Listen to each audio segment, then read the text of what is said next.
اعوذ باللہ من الشیطان الرجیم، بسم اللہ الرحمن الرحیم۔ گرین نالج کے معزز دوستو، السلام علیکم۔ میں ہوں ابراہیم اور آپ دیکھ رہے ہیں گرین نالج چینل۔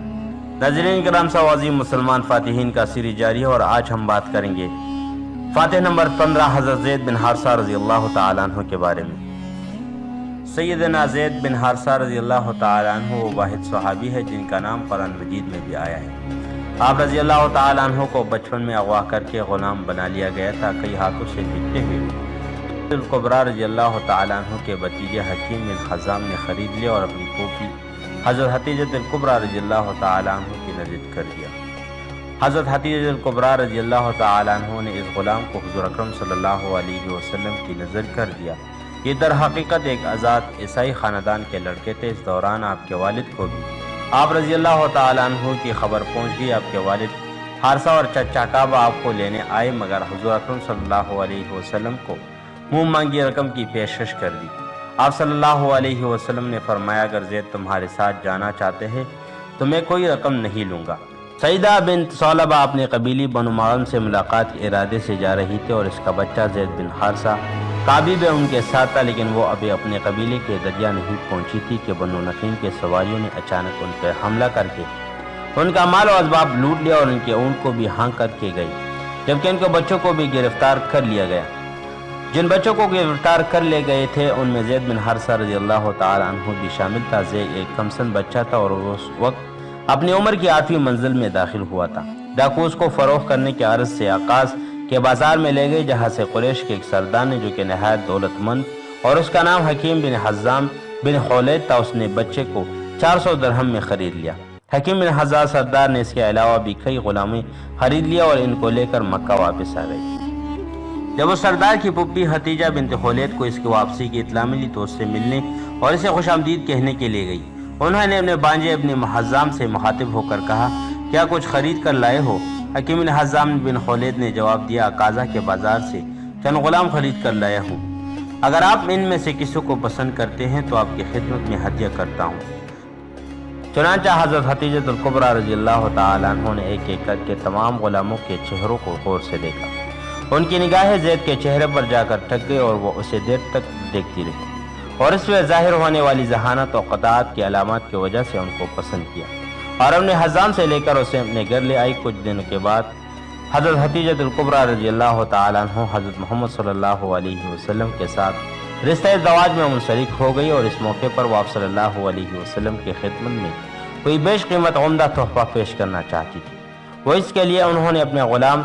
زید بن حارثہ سے زیادہ کوئی چیز اور بہتر نظر نہیں آئی۔ چنانچہ حتیجۃ الکبریٰ رضی اللہ تعالیٰ عنہ نے زید رضی اللہ تعالیٰ عنہ کو آپ صلی اللہ علیہ وسلم خدمت میں پیش کیا۔ زید بن حارثہ ایک خوش نصیب بچہ تھا جسے حضرت محمد بن عبداللہ صلی اللہ علیہ وسلم کی سرپرستی میں رہ کر آپ صلی اللہ علیہ وسلم کی صحبت اور بہترین سیرت اور قرات سے بہراور ہونے کا اعزاز حاصل ہوا۔ وہ آپ صلی اللہ علیہ وسلم کی خدمت میں خوشی اور آزادی کے دن گزارتا رہا اور ادھر اس کی رسم رسیدہ اور ممتا کی ماری ہوئی ماں اس کی گمشدگی کے صدمے سے نڈال ہو رہی تھی۔ نہ اس کی آنکھوں سے بہتی ہوئی آنسو تھم رہی تھے اور نہ اس کی سوزش غم میں کسی قسم کی کمی واقع ہو رہی تھی، اور نہ ہی اسے سکون و قرار نصیب ہو رہا تھا۔ اسے یہ بھی معلوم نہیں تھا کہ اس کا لخت جگر زندہ ہے یا وہ مر چکا ہے۔ اسے مایوس ہو کر صبر کی سل اپنے سینے پر رکھ لیا اور یہ بات اس کے غم کی شدت میں مزید اضافے کا سبب بنی تھی۔ اس کا باپ ملک کے گوشے گوشے میں اسے ڈھونڈتا اور ہر قافلے سے اس کا پتہ پوچھتا پھرتا رہا اور اس کے اضطراب اور بے قراری کی کیفیت اور ایک دردناک اشعار کی قالب میں ڈل گئی تھی جو سننے والوں کے دلوں کے ٹکڑے ٹکڑے کر دے رہی تھی۔ میں زید کے غم میں گریہ اور زاری کر رہا ہوں، مجھے نہیں معلوم کہ وہ کس حال میں ہے۔ آیا وہ زندہ ہے کہ اسے ملنے کی کوئی امید ہو یا اس کی موت اس کی راہ میں حائل ہو گئی؟ اللہ کی قسم مجھے اس کے متعلق کچھ بھی معلوم نہیں اور میں حیران اور سرگردان پوچھتا پھر رہا ہوں کہ میرے پیچھے تجھے میدان نے چرا لیا یا پہاڑ نے اچک لیا۔ سورج اپنے طلوع ہونے کے ساتھ مجھے اس کی یاد دلاتا ہے اور ڈوبتے ہوئے بھی اس کی یاد کو تازہ کر کے لے جاتا ہے۔ میں اپنی اونٹ کو تیزی سے دوڑا کر زمین میں اس کی جستجو سے باز نہیں آؤں گا، حالانکہ یہ کہ میرا اونٹ تھک جائے یا نڈال ہو جائے یا مجھے موت آ جائے، کیونکہ ہر شخص پانی ہے، چاہے امید سے اسے مختلف فریب رہے۔ حج کے موسم میں ایک مرتبہ حضرت زید بن حارثہ رضی اللہ تعالیٰ عنہ کے قبیلے کی کچھ لوگ زیارت بیت اللہ کے ارادے سے مکے آئے ہوئے تھے۔ طواف کے دوران اچانک حضرت زید رضی اللہ تعالی عنہ سے ان کا آمنا سامنا ہو گیا اور انہوں نے حضرت زید رضی اللہ تعالی عنہ اور حضرت زید کو پہچان لیا اور آپس میں ان کی بات چیت بھی ہو گئی۔ جب وہ لوگ ارکان حج سے فارغ ہو کر اپنے قبیلے واپس پہنچے تو انہوں نے جو کچھ دیکھا اور سنا تھا اس کی تفصیل والد حارثہ کے سامنے بیان کر دی۔ اپنے بیٹے زید کا سراغ ملتے ہی اس نے جھٹ پٹ اپنی سواری کو تیار کیا اور اپنے لخت جگر کا فدیہ ادا کرنے کے لیے وافر مقدار میں مال اونٹ پر لاد کر دی اور اپنے بھائی کعب کو بھی ہمراہ کیا۔ پھر تیز رفتاری کے ساتھ راستہ طے کرتے ہوئے دونوں مکہ کی طرف روانہ ہوئے اور وہاں پہنچ کر سیدھے حضرت محمد بن عبداللہ صلی اللہ علیہ وسلم کے گھر پہنچے اور ان سے کہا، اے ابن ابو مطالب صلی اللہ علیہ وسلم، آپ لوگ اللہ تعالیٰ کے ہمسائے ہیں، قیدیوں کو رہائی بخشتے ہیں، بھوکوں کو کھانا کھلاتے ہیں اور مظلوموں کی فریاد رسی کرتے ہیں۔ ہم آپ صلی اللہ علیہ وسلم کی خدمت میں اپنے بیٹے کے سلسلے میں حاضر ہوئے ہیں۔ ہم آپ صلی اللہ علیہ وسلم کے پاس اتنا مال لائے ہیں جو اس کی فدیے کے لیے کافی ہوگا۔ آپ صلی اللہ علیہ وسلم ہمارے اوپر احسان فرما دیے اور فدیہ لے کر اسے چھڑوا دیجیے۔ حضرت محمد بن عبداللہ صلی اللہ علیہ وسلم نے ان سے پوچھا کہ کون ہے تمہارا بیٹا؟ حارثہ اور اس کے بھائی کعب نے بتایا، آپ صلی اللہ علیہ وسلم کا غلام زید بن حارثہ۔ آپ صلی اللہ علیہ وسلم نے فرمایا، کیا تم پسند کرو گے کہ تمہارے سامنے ایک تجویز رکھوں جو فدیے سے بہتر ہے؟ انہوں نے جاننا چاہا اور پوچھا کہ وہ کون سی تجویز ہے، تو آپ صلی اللہ علیہ وسلم نے ان کو فرمایا کہ میں ان کو تمہارے سامنے بلا لیتا ہوں، تم کو یہ اختیار دے دوں کہ وہ میرے اور تمہارے درمیان جس کو چاہے منتخب کر لے۔ اگر وہ تمہارے ساتھ جانے کو ترجیح دیتا ہے تو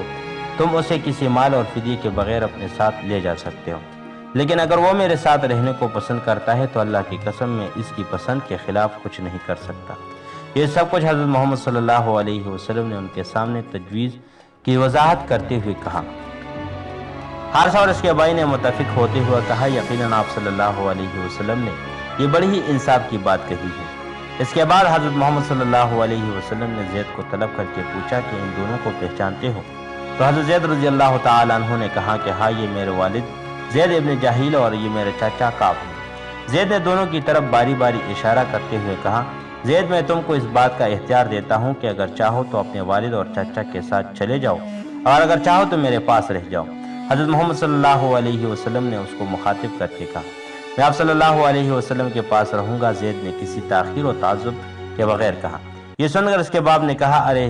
تیرا بیڑا غرق ہو، کیا تو غلامی کو اپنے والدین پر ترجیح دے رہا ہے؟ حضرت زید رضی اللہ تعالیٰ عنہ نے اپنے والد سے کہا کہ میں ان کی طرف سے ایک چیز دیکھ چکا ہوں، میں وہ نہیں ہوں جو کبھی بھی ان سے جدا ہونا گوارا کرے۔ حضرت زید رضی اللہ تعالیٰ عنہ نے فیصلے کن لہجے میں یہ بات کہی۔ حضرت محمد صلی اللہ علیہ وسلم نے جب اپنے ساتھ حضرت زید رضی اللہ تعالیٰ عنہ کا اس غیر معمولی محبت کا خاطر دیکھا تو اسی وقت ان کا ہاتھ پکڑ کر اسے لیتے ہوئے بیت الحرام میں پہنچا اور ہجرت کے مقام پر قریش کے مجمع میں کھڑے ہو کر یہ اعلان کیا کہ قریش کے لوگوں کا واہ رہنا کہ آج سے یہ میرا وارث ہے، یہ میرا بیٹا ہے، میں اس کا وارث ہوں گا اور یہ میرا وارث ہوگا۔ یہ دیکھ کر حضرت زید رضی اللہ تعالیٰ عنہ کے باپ اور چچا کا دل خوشی سے معمور ہوا اور وہ اسے حضرت محمد صلی اللہ علیہ وسلم کے پاس چھوڑ کر اپنے قبیلے کی طرف واپس لوٹ گئے۔ لوٹتے ہوئے وہ دونوں اس کی طرف سے پوری طور پر مطمئن تھے اور پھر اس روز سے حضرت زید رضی اللہ تعالی عنہ حضرت زید بن محمد صلی اللہ علیہ وسلم کے نام سے پکارے جانے لگے اور وہ برابر اسی کے نام سے پکارے جاتے رہے، یہاں تک کہ حضرت محمد صلی اللہ علیہ وسلم منصب رسالت پر فائز کر دیے گئے اور اسلام نے اللہ تعالیٰ کے فرمان اتہوہم لا ابالہم کے نزول کے ساتھ منہ بولا بیٹا بنانے کی رسم کو قادم قرار دیا اور حضرت زید بن محمد صلی اللہ علیہ وسلم سے حضرت زید بن حارثہ رضی اللہ تعالیٰ عنہ ہو گئے۔ حضرت زید بن حارثہ رضی اللہ تعالیٰ عنہ کو قطعاً معلوم نہ تھا کہ جس وقت انہوں نے اپنے ماں باپ کے مقابلے میں حضرت محمد صلی اللہ علیہ وسلم کو اپنایا تھا تو کیسی غنیمت ان کے حصے میں آئی تھی، اور وہ بھی یہ بھی نہیں جانتے تھے کہ جس آقا صلی اللہ علیہ وسلم کی غلامی کو انہوں نے اپنے خاندان اور قبیلے پر ترجیح دی ہے، وہ اولین و آخرین کے سردار اور تمام مخلوق کی طرف سے اللہ تعالیٰ کے رسول صلی اللہ علیہ وسلم ہے۔ ان کے دل میں تو یہ خیال بھی نہیں گزرا تھا کہ ان قریب روئے زمین پر آسمانی بادشاہت کے قیام کا اعلان ہونے والا ہے، جو مشرق سے لے کر مغرب تک ساری زمین کو نیکی اور عدل و انصاف سے بھر دے گی، اور خود ان کی حیثیت اس عظیم شان بادشاہت کی ایک تعمیر میں حشو تول کی ہوگی، اور ان سے کوئی بات حضرت زید بن حارثہ رضی اللہ تعالیٰ عنہ کا خواہش خیال میں بھی نہیں آئی تھی۔ وہ تو سراسر اللہ تعالیٰ کا فضل تھا، اور جس کو اللہ تعالیٰ چاہتا ہے اپنے فضل سے نواز دیتا ہے۔ وہ تو فضل عظیم کا مالک ہے، اور وہ فضل عظیم یہ تھا کہ تخیر کے اس واقعے کے چند سال بعد اللہ تعالیٰ نے اپنے نبی صلی اللہ علیہ وسلم کو ہدایت اور دین حق دے کر مبعوث فرمایا، اور حضرت زید رضی اللہ تعالیٰ عنہ مردوں میں سب سے پہلے ان کے اوپر ایمان لے آئے۔ سورہ احزاب کی آیت نمبر 5 نازل ہوئی، جس میں ارشاد ربانی ہے کہ منہ بولے بیٹوں کے ان کے باپوں کی نسبت سے پکارو۔ تو کیا اس سے بڑھ کر بھی کوئی اولیت اور فضیلت کا کوئی مقام ہو سکتا ہے جس کو حاصل کرنے کے لیے مسابقت کی جائے؟ حضرت زید بن حارثہ رضی اللہ تعالیٰ عنہ رسول اکرم صلی اللہ علیہ وسلم کے رازوں کے امین اور محافظ تھے، اور وہ ان لوگوں میں سے تھے جن کو آپ صلی اللہ علیہ وسلم سفارتی وفود اور فوجی دستوں کی قیادت پر متعین فرمایا کرتے تھے،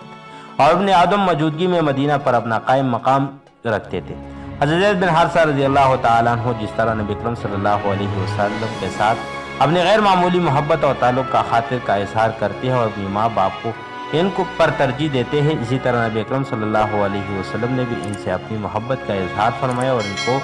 اپنے اہل و عیال کے ساتھ شامل کیا۔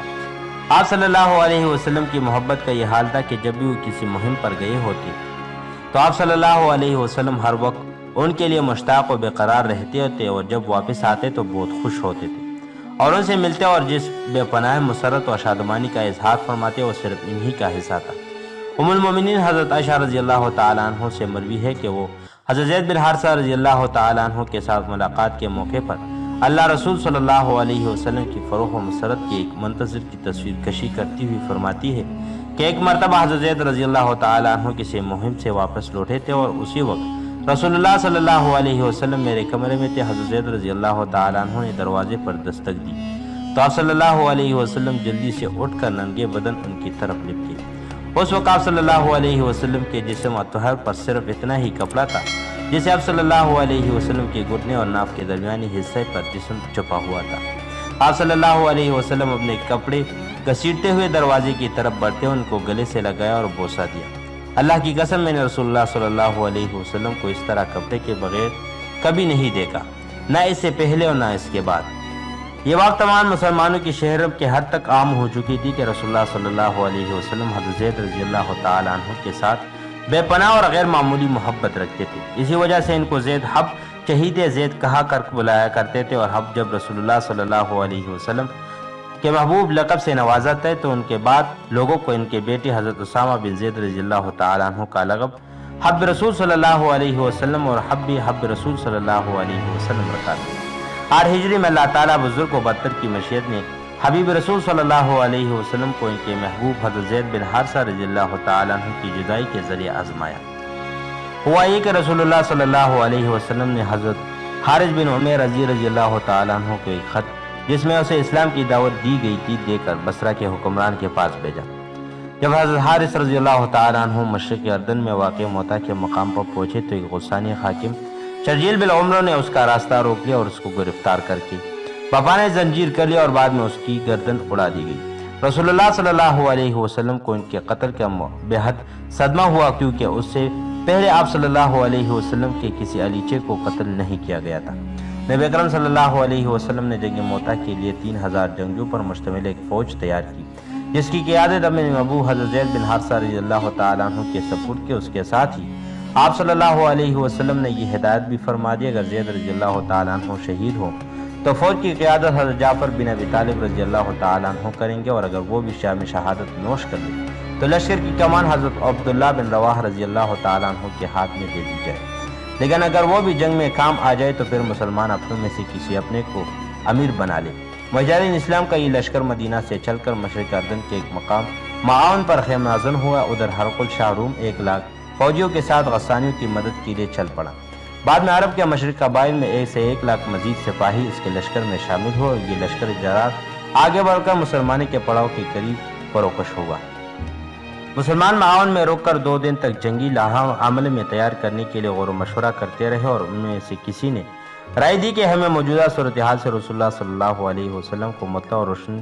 دشمن کی باری تعداد سے آگاہ کر کے آپ صلی اللہ علیہ وسلم کے حکم کا انتظار کرنا چاہیے۔ مذکورہ تجویز کے جواب میں کسی اور نے یہ تجویز پیش کی کہ لوگوں اللہ کی قسم ہم کثرت تعداد اور قوت اسلحہ سے بھروسے پر نہیں بلکہ دین اسلام کی صداقت اور حقانیت کے بل